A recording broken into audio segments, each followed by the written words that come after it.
It was a chilly Friday evening in a bustling downtown restaurant when Marcus, a black waiter known for his radiant smile and tireless work ethic, was called into the manager's office. The restaurant hummed with the noise of clinking glasses and laughter, but inside the small, dimly lit office, the atmosphere was tense.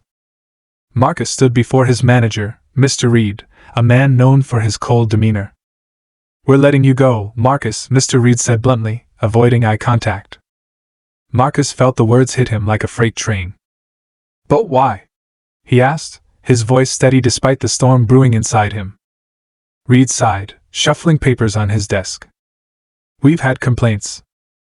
Something about you not meeting customer expectations." Marcus knew this wasn't true.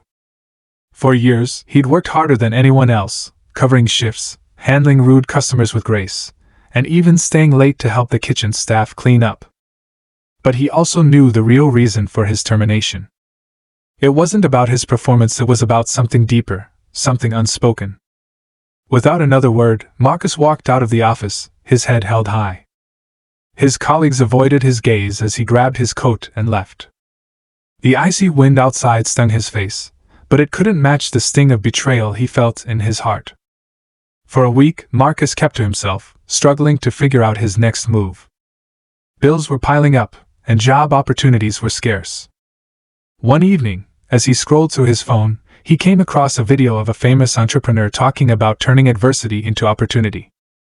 The words resonated with him, and an idea began to form. Marcus had always been passionate about cooking. His grandmother had taught him secret recipes from her tiny kitchen in Louisiana, and he had dreamed of opening a restaurant one day. That dream had always seemed out of reach until now. Using what little savings he had, Marcus bought a small food cart and decided to start his own business.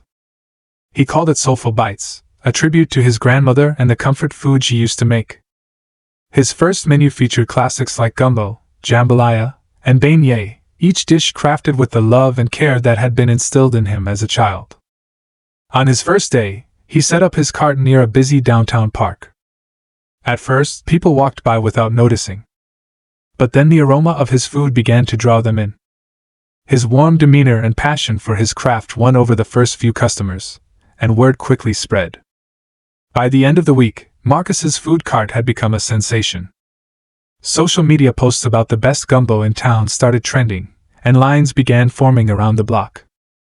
People from all walks of life came to taste his food, including some familiar faces, former colleagues from the restaurant. They tried to apologize, but Marcus only smiled, offering them a bowl of his signature gumbo. Then, one day, something unexpected happened.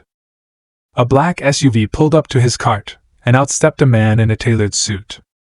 He introduced himself as David Sinclair, a renowned restaurateur and investor. "I've been hearing a lot about you, Marcus," he said. "I tried your food yesterday, and I'm impressed. I think you've got something special here."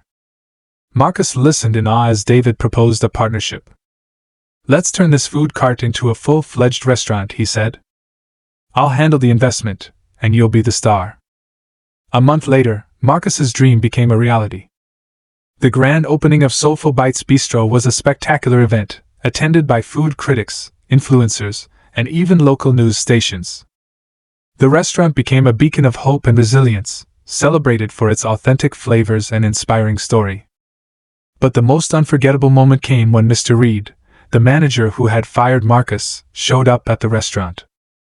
He looked out of place, shifting uncomfortably as he approached the host's stand. Marcus spotted him and walked over, his expression unreadable. "Marcus," Reed began awkwardly, I wanted to congratulate you. This place is incredible." Marcus paused, then extended his hand. "Thank you," he said simply. It wasn't forgiveness, it was closure. He didn't need validation from someone who had underestimated him. As Reed left, Marcus looked around his thriving restaurant, filled with the sounds of laughter and joy. He realized that being fired was the best thing that had ever happened to him. It had pushed him to take a leap of faith, to believe in himself, and to turn his dream into a reality. And so, Marcus's story became a testament to the power of resilience and determination. What began as a painful setback had transformed into a journey of triumph, leaving everyone speechless and inspired.